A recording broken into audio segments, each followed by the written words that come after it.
नमस्कार, मैं हूं जयश्री नागदा और आप देख रहे हैं सीबीसी न्यूज राजस्थान का वागड़ पोस्ट। इसमें है वो सारी खबरें जो आपके लिए जानना जरूरी है। तो आइए एक नजर डालते हैं आज की खबरों। पहली बार शिक्षकों की 86% ऑनलाइन हाजिरी के साथ डूंगरपुर टॉप 10 में शामिल। चूल्हे के पास मिले बारूद के साक्ष्य। माइनिंग में ब्लास्ट के काम आने वाली पिन से हुआ था धमाका। बांसवाड़ा के सभापति की पत्नी और पिता सहित 4 हुए कोरोना संक्रमित। और 9 जनवरी को 150 कॉलेज में एक साथ 1 लाख मास्क बटेंगे। और अब खबरें विस्तार से। लॉकडाउन में भले ही बच्चे स्कूल से दूर हो गए हैं, लेकिन शिक्षा अधिकारी और शिक्षकों की सजगता से विभिन्न योजनाओं में हम लगातार टॉप 10 में जगह बनाने में सफल हुए हैं। इस बार ऑनलाइन हाजिरी में 94.86% के साथ प्रदेश में टॉप 10 में शामिल हुए हैं। डूंगरपुर पिछले 3 माह में पहले लगभग ऑनलाइन हाजिरी की जगह ऑफलाइन पर विश्वास कर कार्य करता था। सभी को नेटवर्क प्रॉब्लम और तकनीकी खामियों का बहाना बनाते हुए ऑनलाइन हाजिरी से संकोच हुआ करता था। इसके बाद नवनियुक्त कलेक्टर सुरेश कुमार ओला ने शिक्षा अधिकारी पर ऑनलाइन हाजिरी का दबाव बनाते हुए इसमें ही कार्य करने के सख्त निर्देश दिए। इसके बाद सभी शिक्षा अधिकारी, सीबीओ, पीओ ने भी धीरे धीरे इसमें रुचि दिखाते हुए अपने अधीनस्थ स्कूल को ऑनलाइन हाजिरी से उपस्थिति देने का नियम बना दिया, जिसका परिणाम यह रहा कि अब टॉप 10 की रेस में शामिल हो गए हैं। किसी भी शिक्षक को अपने स्कूल में निर्धारित समय पर पहुंचना होगा। इसके बाद शाला दर्पण पोर्टल से स्कूल की आईडी लॉगिन करते हुए अपनी उपस्थिति दर्ज करानी होगी, जिसमें समय भी दर्ज होता है। इस उपस्थिति को संबंधित पीओ वेरीफाइड करते हुए पोर्टल पर एंट्री करता है, जिसमें ऑनलाइन हाजिरी की सुविधा मिलती है। इसके लिए शिक्षक अपने मोबाइल पर भी लॉगिन कर सकता है। सदर थाना क्षेत्र के मनातफला गांव के मोटा घर में शनिवार रात को खाना बनाते समय चूल्हे पर हुए विस्फोट में महिला व उसकी भतीजी की मौत के मामले की जांच के लिए रविवार को बांसवाड़ा से फॉरेंसिक टीम घटनास्थल पर पहुंची। फॉरेंसिक टीम को चूल्हे के आसपास बारूद के साक्ष्य मिले हैं तथा माइंस में ओपन ब्लास्ट के प्रयोग की जाने वाली पिन के टुकड़े भी मिले हैं। पुलिस की माने तो मृतक लोगों का परिवार भंगार बीनने का काम करता था। रात को खाना बनाते समय ओपन ब्लास्ट के पिनों को लकड़ी के साथ गलती से चूल्हे में डाल दिया। जब इन पिनों का संपर्क आग से हुआ तो तेज धमाके के साथ 22 वर्षीय लीला और पास ही बैठी उसकी 1.5 साल की भतीजी गुंजन की मौत हो गई। सदर थाना प्रभारी चांदमल सिंगारे ने बताया कि मामला धमाके से जुड़ा होने के कारण फॉरेंसिक टीम को बुलाया गया है। रविवार सुबह बांसवाड़ा से फॉरेंसिक यूनिट प्रभारी डॉक्टर बलवंत टीम सहित घटनास्थल पर आए। टीम ने ब्लास्ट वाली जगह चूल्हा व उसके आसपास का निरीक्षण करने के साथ ही विस्फोट की तीव्रता को जानने के लिए केलुपोश मकान का भी निरीक्षण किया। विस्फोट काफी तेज होने से चूल्हे के चारों ओर लगी ईंटें बिखर गई तथा जमीन में गड्ढा हो गया। निरीक्षण के दौरान टीम को चूल्हे के पास से ओपन ब्लास्ट के पिनों के टुकड़े मिले हैं। दरअसल ओपन ब्लास्ट के इन पिनों का उपयोग माइंस में पत्थरों को तोड़ने के लिए किया जाता है।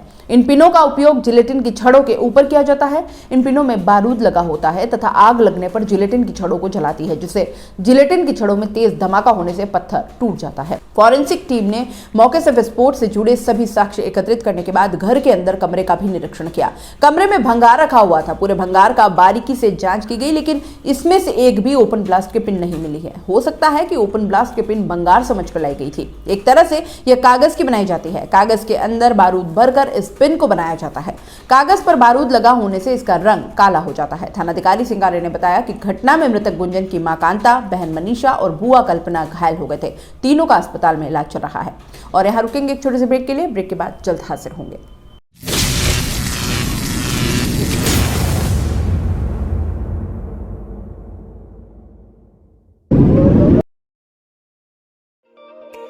गुलाबी सर्दी अब देने लगी है दस्तक, और सर्दी है तो गर्म कपड़े याद आएंगे ही। तो 25 सालों से उदयपुर संभाग का भरोसेमंद हर वर्ष की तरह इस बार भी आपका अपना तिब्बतियन मार्केट समोर बाग उदयपुर में सज चुका है, जहां आपको फिक्स रीजनेबल प्राइस में मिलेंगे अपडेटेड और latest fashionable collection, trending clothes, seasonable कपड़े, शॉल, स्वेटर, जैकेट, बच्चों के लिए और बड़ों के लिए भी। उदयपुर के समोर बाग में आपका तिब्बतियन मार्केट सरकार की स्वीकृति और कोविड-19 गाइडलाइन के अनुसार हर ग्राहक है हमारा मेहमान, जिसका रखते हैं हम खास ख्याल। साफ सफाई और सैनिटाइजेशन की पूरी सुविधा और व्यवस्थित पार्किंग के साथ। तो सोच क्या रहे हैं, चले आइए उदयपुर के समोर बाग में स्थित तिब्बतियन मार्केट में। फैशनेबल, सुसज्जित और कोविड से सुरक्षित तिब्बतियन मार्केट। ब्रेक के बाद आपका स्वागत है। बांसवाड़ा जिले में रविवार को जारी हुई कोरोना जांच रिपोर्ट में 4 कोरोना संक्रमित पाए गए, जिसमें एक सभापति जिनेंद्र त्रिवेदी की पत्नी और एक उनके पिता हैं। वहीं उनकी मां का सैंपल रिपीट हुआ है। शेष 2 पॉजिटिव में एक घाटोल और एक पालोदा निवासी है। रविवार को कुल 163 सैंपल की जांच की गई। उनमें 24 पेंडिंग और 134 की रिपोर्ट नेगेटिव है। वहीं 153 सैंपल नए लिए गए, जिनकी सोमवार को रिपोर्ट आएगी। गोविंद गुरु जनजातीय विश्वविद्यालय बांसवाड़ा और उदयपुर के मोहनलाल सुखाड़िया विश्वविद्यालय की ओर से बांसवाड़ा और उदयपुर के सभी संबंध कॉलेज में 9 जनवरी को एक साथ 1 लाख मास्क बांटे जाएंगे। गोविंद गुरु जनजातीय विश्वविद्यालय के वाइस चांसलर IV त्रिवेदी ने बताया कि विश्वविद्यालय की ओर से बांसवाड़ा, डूंगरपुर, प्रतापगढ़ जिलों के सभी संबंध 150 कॉलेज में 9 जनवरी को एक साथ एक समय में मास्क बांटे जाएंगे।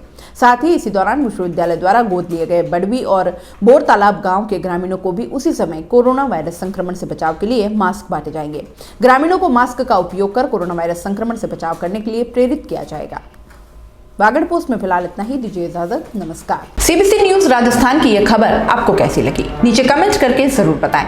अगर आप YouTube पर देख रहे हैं तो CBC न्यूज का चैनल सब्सक्राइब करिए, पास में दिख रहे बेल आइकन को भी दबाइए ताकि जब भी हम आपके लिए कोई खबर, कोई जानकारी लेकर आए तो सबसे पहले आपके पास नोटिफिकेशन पहुंचे।